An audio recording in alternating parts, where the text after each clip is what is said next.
और अब मैं चाहूँगी हमारे अगले पैनल की हम शुरुआत करें और स्टेज पर मैं बुलाना चाहूँगी नरेंद्र गुप्ता जी को, चेयरमैन हैं नगर पालिका परिषद चित्रकूट धाम बीजेपी से, और साथ ही संजीव मिश्रा जी, चेयरमैन नगर पंचायत अध्यक्ष राजापुर बीजेपी। मैं चाहूँगी मान्यवर स्टेज पर आएं।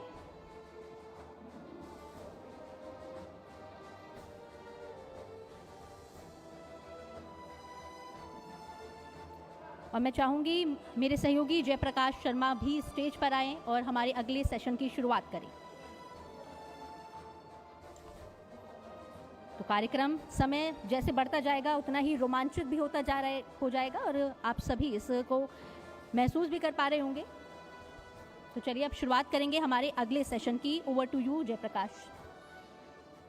शुक्रिया प्रियंका। तो लगातार हम चर्चा कर रहे हैं और देखिए बहुत सारे जनप्रतिनिधि हमारे साथ जुड़ते रहेंगे और व्यापारी भी होंगे, हर वर्ग के लोग यहाँ होंगे, हेल्थ सेक्टर से भी लोग जुड़ेंगे, क्योंकि जो मुद्दे हैं वो आने चाहिए। ऐसी चर्चा होती है और ये चर्चा ही लखनऊ तक पहुंचेगी। ये हमारा जो खास शो चल रहा है उससे पता चलेगा कि चित्रकूट के मुद्दे क्या हैं, यहाँ क्या काम हुआ नहीं हुआ, जनप्रतिनिधियों के मन में क्या है, जनता के क्या सवाल हैं। तो तमाम पहलू पर बात करें। हमारे साथ नरेंद्र गुप्ता जी हैं, चेयरमैन नगर पालिका चित्रकूट धाम से, बहुत बहुत स्वागत है सर आपका। संजीव मिश्रा है, चेयरमैन है नगर पंचायत अध्यक्ष, आपका भी बहुत बहुत स्वागत है सर। चर्चा की शुरुआत गुप्ता जी आपसे मैं करना चाहूंगा, क्योंकि आप चेयरमैन नगर पालिका परिषद चित्रकूट धाम।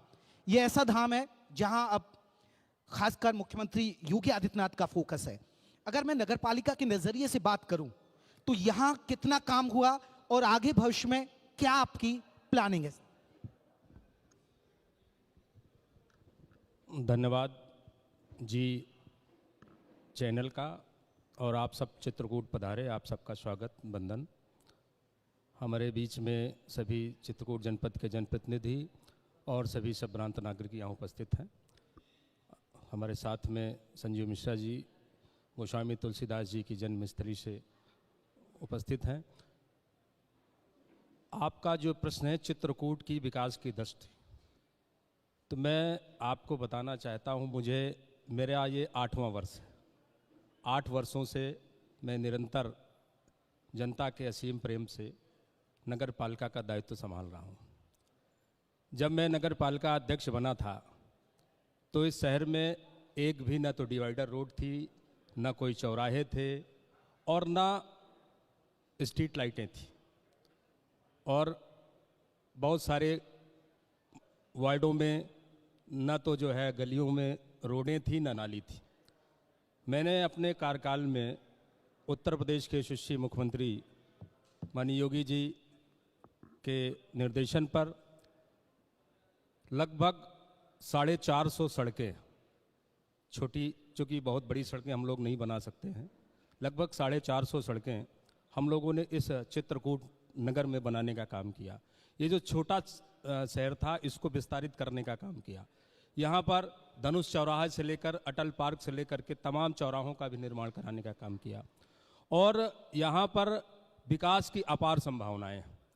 आप जब आज कल चित्रकूट आए होंगे तो आपने चित्रकूट का जो परिदृश्य देखा, चित्रकूट परिक्षेत्र में जहाँ आप रुके हैं उन सड़कों में गाड़ियाँ जाने में उनके नीचे का जो चैम्बर था वो फूट जाया करता था, लेकिन आज बिना ब्रेक के आप चित्रकूट पहुंच सकते हैं उत्तर प्रदेश की सीमा तक।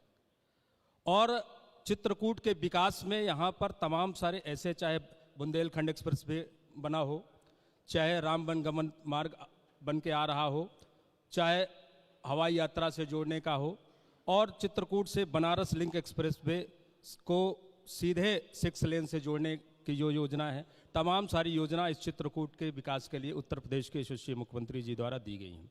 मैं अभी भी बहुत सारी संभावनाएं हैं, चूँकि ये टूरिज्म प्लेस है, यहाँ पर बच्चों को रोजगार मिले उसके लिए ट्रेनिंग सेंटर खोलने के लिए भी हमने उत्तर प्रदेश के मुख्यमंत्री जी से अनुरोध किया था, और उन्होंने पर्यटन और यहाँ पर ग्रामोदय विश्वविद्यालय और श्री सद्गुरु रामभद्राचार्य दिव्यांग विश्वविद्यालय के द्वारा उनके ट्रेनिंग के भी छोटे छोटे क्लासेस चलाना शुरू किए गए हैं, जिससे यहाँ पर आने वाले पर्यटकों के लिए, हमारे जो यहाँ टूरिस्ट के जो लोग हैं जो आते हैं उनको नहीं पता होता है कि चित्रकूट में कौन सी जगह है जहाँ हमको जाना चाहिए।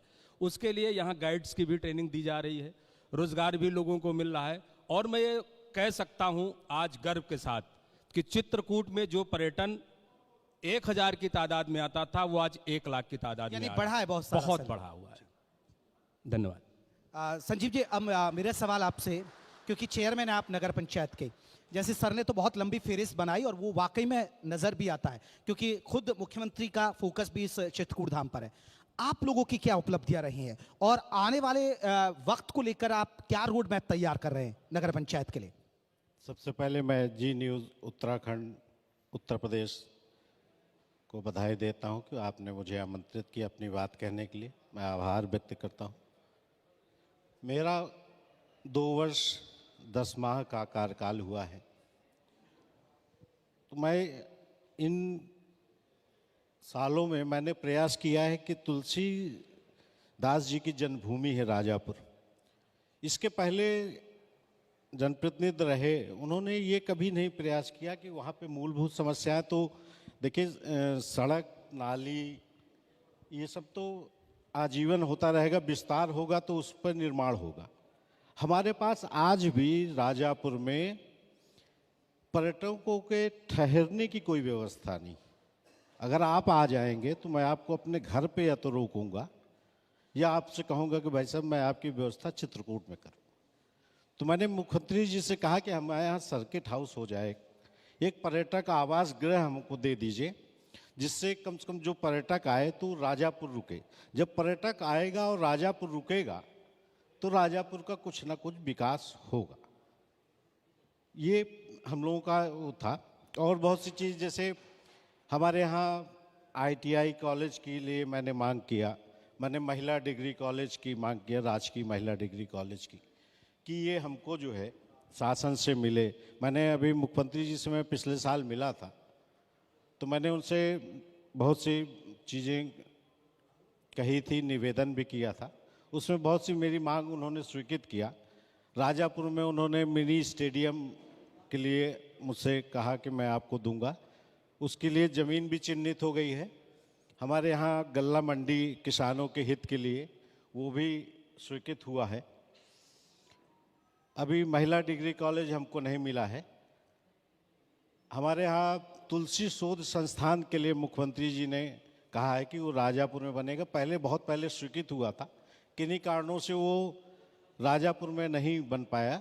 तो मैंने कहा कि वो राजापुर की धरोहर है, शोध संस्थान अगर तुलसी पे हो तो राजापुर में ही हो। तो उन्होंने उसको स्वीकार किया है, उसकी उन्होंने कहा कि वो राजापुर में ही बनेगा।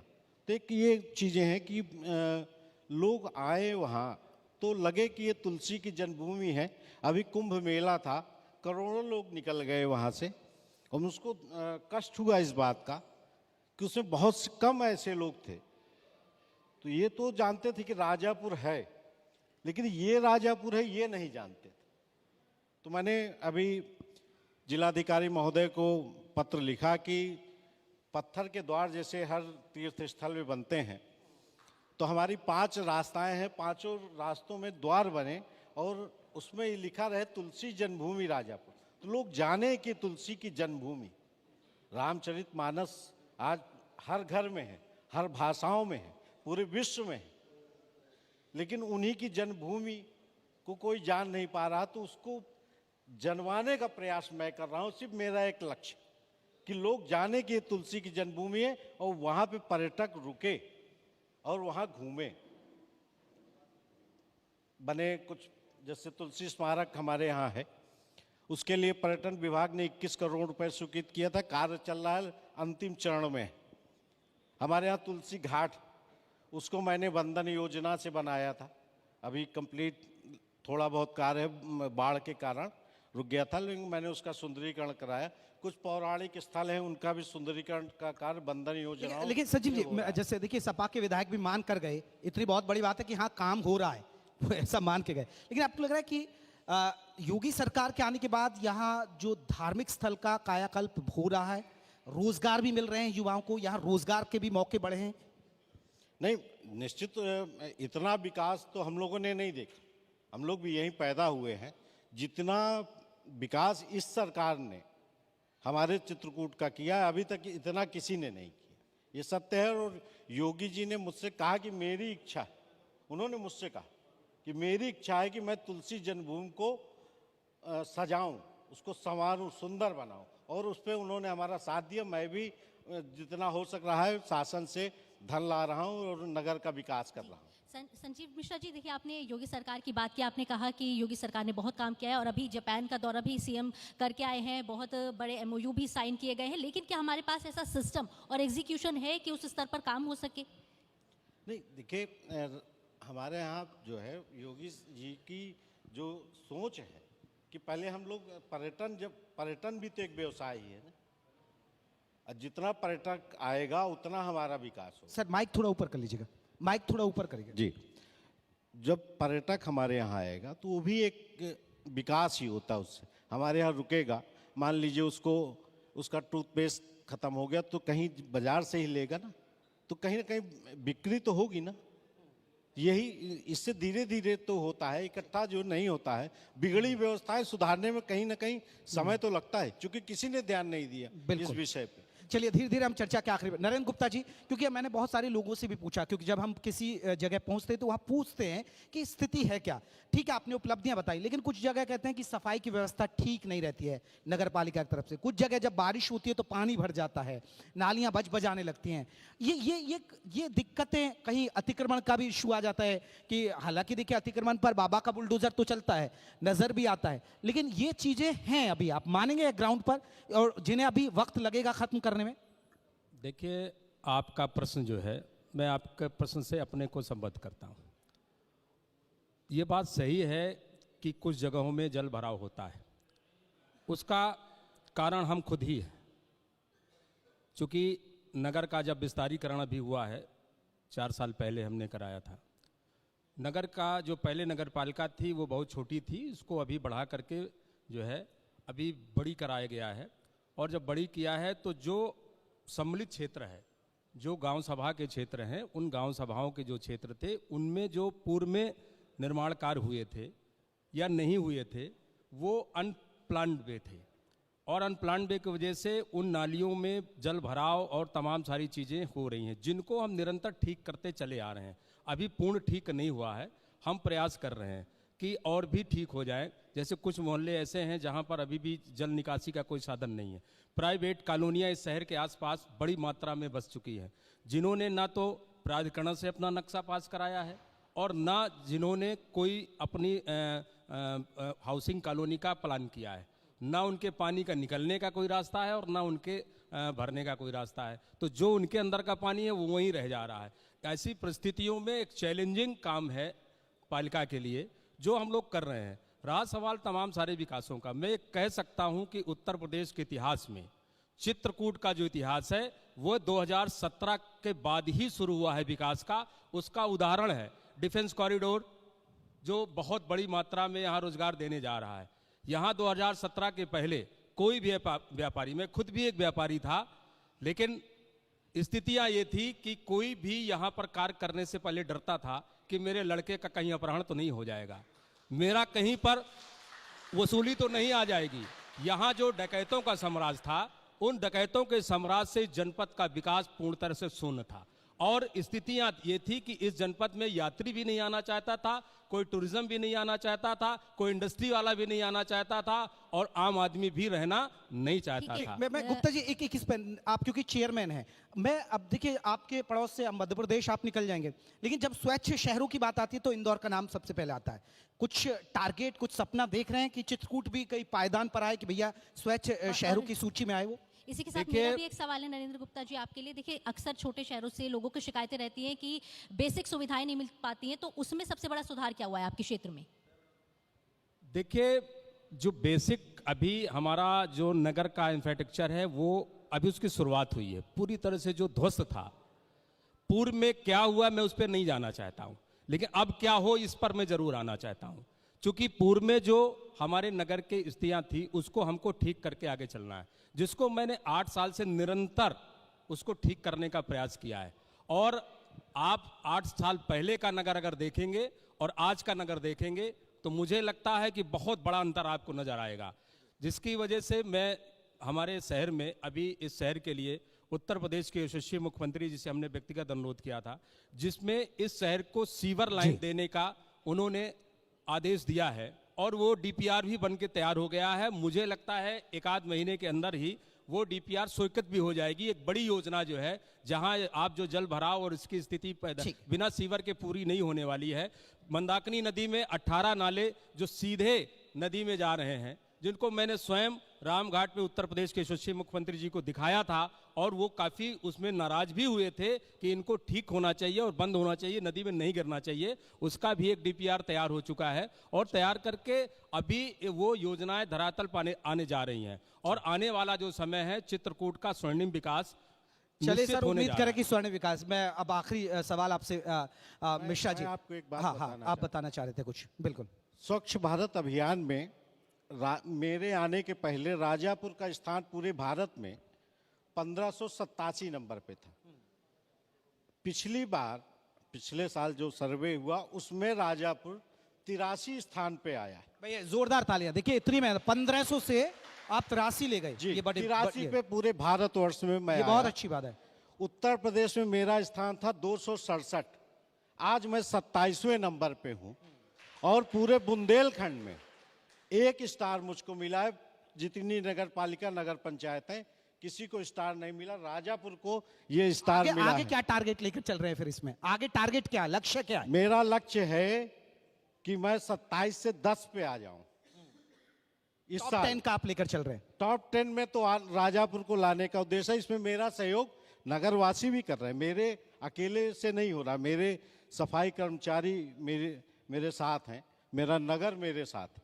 तो मैंने इतनी छलांग लगाई, चूंकि प्रधानमंत्री जी का ये अभियान है स्वच्छ भारत अभियान, तो इस पे हम लोग उनसे प्रेरणा लेके ये कार्य कर रहे हैं। तो ये राजापुर के लिए एक बड़ी उपलब्धि है। हमारा नाम आया, ये चित्रकूट का गौरव है और राजापुर का गौरव। मैं देखिए आखिरी दोनों से एक छोटा सा रिएक्शन, क्योंकि देखिए नगर पंचायत, नगर पालिका, इनके ही काम, फिर सरकार की योजनाएं पहुंचाना आप लोगों की भी जिम्मेदारी है। आपको लग रहा है कि 2027 में योगी सरकार हैट्रिक लगा पाएगी? 200%। 200%। योगी के बिना तो प्रदेश में कोई कल्पना नहीं कर सकता। आपको लग रहा है? देखिए, हेलो, हाँ 2027 में हाँ 100% उत्तर प्रदेश में योगी जी की सरकार चाहिए उत्तर प्रदेश की जनता को। उसका कारण है 2027 में इसलिए योगी जी को चाहिए कि हर व्यक्ति चाहता है कि मेरी बहन बेटी जिस तरह से इज्जत के साथ रह रही है, आज किसी माँ बाप को ये चिंता नहीं होती है कि मेरी बेटी शाम 5 बजे के बाद अगर कहीं गई है तो सुरक्षित लौटेगी कि नहीं लौटेगी, क्योंकि उसकी गारंटी उत्तर प्रदेश के मुख्यमंत्री जी ने चित्रकूट में कमल खिल पाएगा? इनकी साइकिल पंचर हो पाएगी? 100% कमल ही खिलेगा। खिल पाएगा कमल? निश्चित। क्योंकि आप जैसे है। नगर पालिका अध्यक्ष और नगर पंचायत अध्यक्ष की भी लॉटरी लग सकती जो- है। जो हो सकता है गलती कि मुकाबला इनसे ही हो जाए। जो गलती अगर हो गई किसी से तो उसको सुधार देंगे इस बार। और कोई दिक्कत अभी भी मैं ये कह सकता हूं इस मंच के माध्यम से, कमल को कमल नहीं हराया है, न समाजवादी पार्टी ने हराया, न किसी और ने। अब कमल को कमल ही जिताएगा। चलिए बहुत बहुत शुक्रिया आप दोनों मेहमानों का। तो नगर पंचायत अध्यक्ष, नगर पालिका परिषद, इनके कंधों पर बहुत जिम्मेदारी होती है। इन्होंने बताई अपनी उपलब्धियां और बताया कितना काम करना है, आगे क्या करेंगे, ये सारा रोड मैप उन्होंने बताया। बहुत बहुत शुक्रिया सर, थैंक यू। बहुत शुक्रिया सर आपका। लेकिन मैं चाहूंगी आप मंच पर बने रहें और हमारे संपादक रमेश चंद्रा जी मंच पर आए और इन दोनों मेहमानों को सम्मानित करें। तो आज उत्तर प्रदेश की बात हो रही है, चित्रकूट की बात हो रही है।